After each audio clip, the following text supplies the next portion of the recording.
Hi, welcome to VCTV. I'm your host, Chris McLean, and today's guest is Lee Conrad. Lee is one of the creators of TurboTuke. Would you like to tell us a brief about TurboTuke?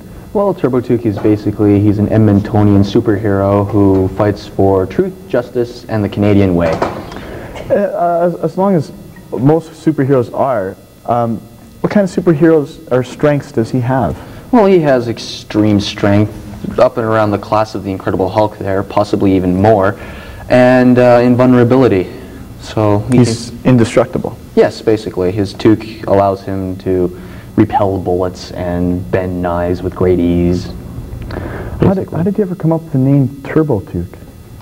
Well, it's actually all a freak accident, really. In elementary school, one of my associates, Nathan Crowder, used to run around at recess with toque on his head, with turbo written on it.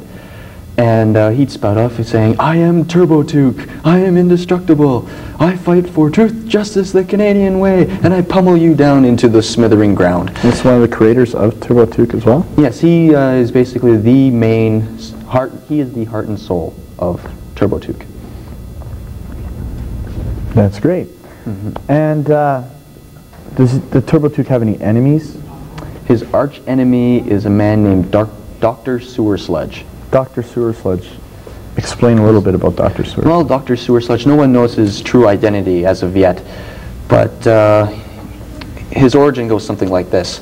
He was fishing in the North Saskatchewan River, just minding his own business, when TurboTuke was in the midst of a battle, clashed with this boatman, knocking his boat over, causing the boatman to get sucked down the river, get sucked into the water cleansing system, and he eventually came up through somebody's toilet. But along with that, he gained vast intelligence, but in the process, his body was horribly deformed. And you came up with this idea, how long ago? 6, 7 years ago? It was back in 1987, so it would be about 5, 6 years ago. 5, 6 years ago.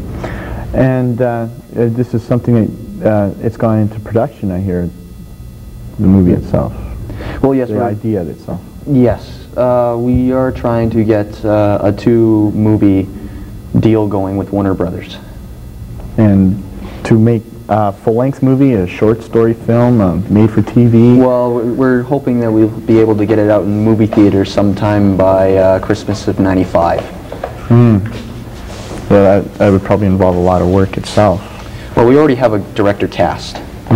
Tim Burton, who also gave you the 2 Batman films, plus Beetlejuice and Edward Scissorhands. Right, right. Is there a little bit of you in TurboTuke, would you say? Well, I can't really say that much. It's more or less Nathan Crowder in that character. He's extremely violent and a little bit sadistic, but other than that, he's good-natured at heart. He knows what he's doing. Great. Very quickly, tell me, what is the future plans? Very quickly. Well, TurboTuke is hopefully the comic book itself will actually be published sometime, I believe, in November or December. And the movie itself, we're hoping to get Michael Keaton to be cast. Great. Thank you very much, Lee, for being on our show. My pleasure. And thank you for tuning in.